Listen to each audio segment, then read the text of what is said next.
Good evening. Good evening. Welcome to the Living in Utah question and answer session, Thursday evening. All of a sudden, I'm having a hard time talking. My voice is going. It was okay 5 minutes ago. This is live question and answer session I hold here on Thursday evenings, 8 p.m. Mountain Time.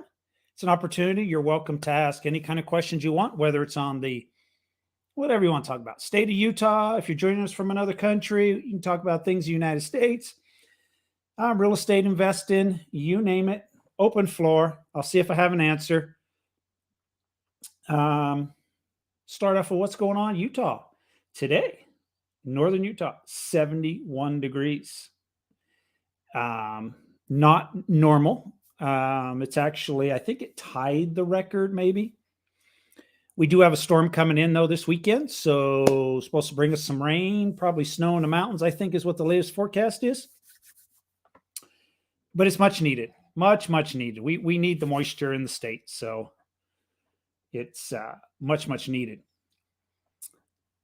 Mostly what's happening in the state of Utah, most of the news coming out of the state of Utah right now is all about the Russia-Ukraine conflict that's going on in the world. So not a lot else to report except the sad situation that is going on. I've been following it closely myself.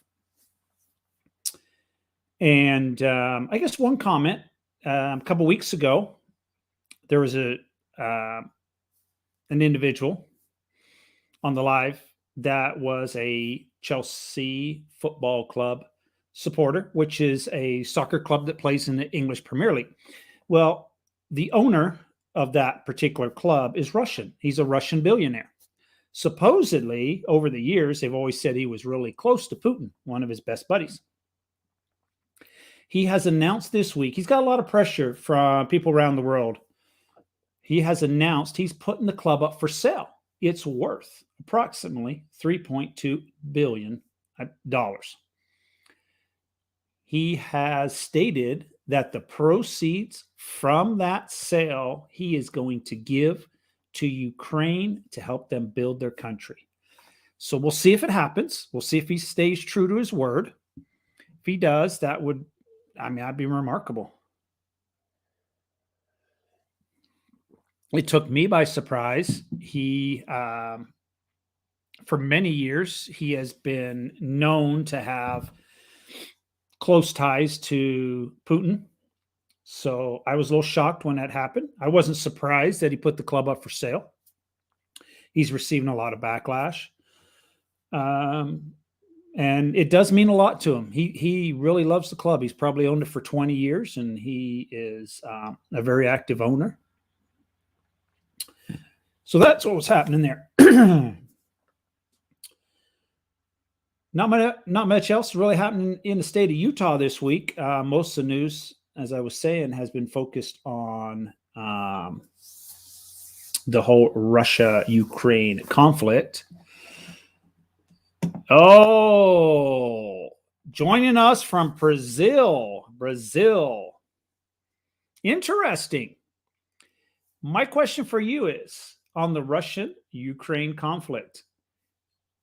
How do the people of Brazil feel about it? Are they in alliance with the United States, Europe, or are they more in alliance with Russia?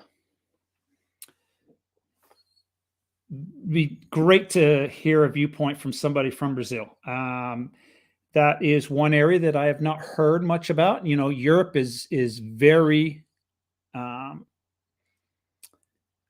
their thoughts are being known about the conflict, and so is the United States. They're voicing their concerns, putting on restrictions and everything else in the banking industry. But I didn't know about Brazil. Yeah, it's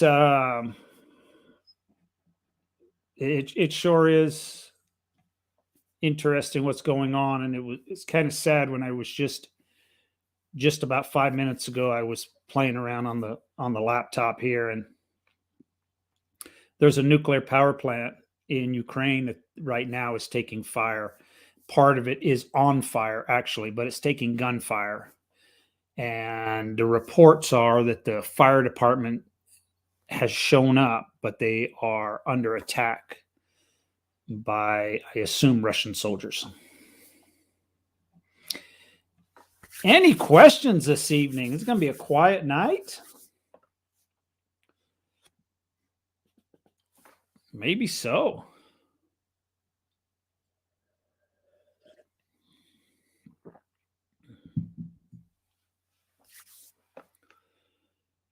Cool. Well, if we don't have any more questions, I might call it an evening. That's about all I have for this evening. As I was saying, there was not much news in Utah really to report on. Everything seems to be international and a lot that's going on. Some of the relief efforts that are being done in Utah to help people in the Ukraine. So, hello, Frank. How are you doing this week?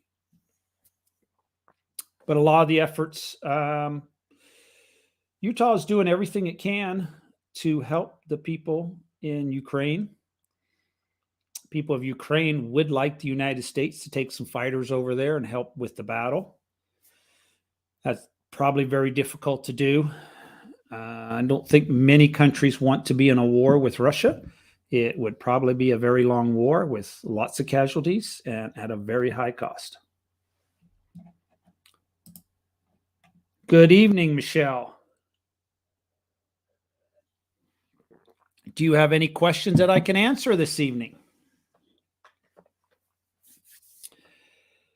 So, Utah's trying its very best to help with the situation, whether it's raising funds, helping people relocate here. So I'm sure they'll definitely help out. We received quite a few people from Afghanistan when we left the country there, and people were leaving the country. Utah did open its doors to some people from Afghanistan, and I would imagine from Ukraine, we will probably see very similar. I think 1 million people so far have left Ukraine. So most will probably end up in most of Europe, but I think some will arrive here.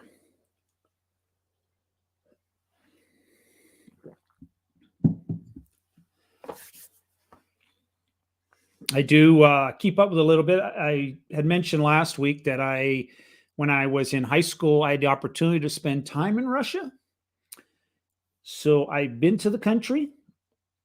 I was a youngster at the time. It's when Russia was still under communistic rule. And I learned a lot. So I'm familiar with the country a little bit. I only spent like a week to 9 days, somewhere in that time frame there. But did get to learn the culture and the people and a lot of great things. So it does ring a bell for me a little bit. Yeah, I feel so bad. Yeah, there's just so much that you can't do, really can't do. I don't know where it's going. Mr. Putin had said that, his intention was to demilitarize the country, but I'm not 100% certain if you can trust that. Good evening from Argentina. Wow. Somebody from Argentina and someone from Brazil tonight. I love it. I love talking to people from other countries. I get reach outs all the time and actually maybe about a year ago, somebody contacted me from Ukraine that was moving to the Park City area and has some questions about rentals. But it's great to talk to. It's very painful with what is happening in Russia, sadly, but it's good to see that many countries support Ukraine's side. Yes. I think most countries are supporting Ukraine's side, except a few. I would imagine North Korea would probably not. China is, I'm not too sure on China. China wants to go into Taiwan. And not too sure. I think I would imagine China, their eyes are opening to what could possibly happen, at how people will defend their country. They will defend their country. And the people of Ukraine, that's what they're putting up a lot of resistance. The same thing would happen in the United States. If we were ever attacked by some country, there's no way they could win. The people in the United States would fight. They would fight and fight. So it would not be a battle that another country could win. So any more questions this evening? It's great to hear you from Argentina and Brazil.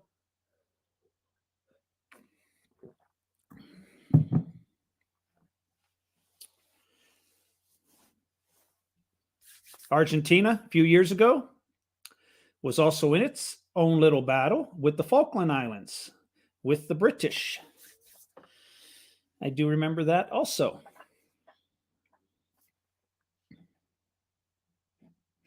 Any more questions this evening before I call it a night?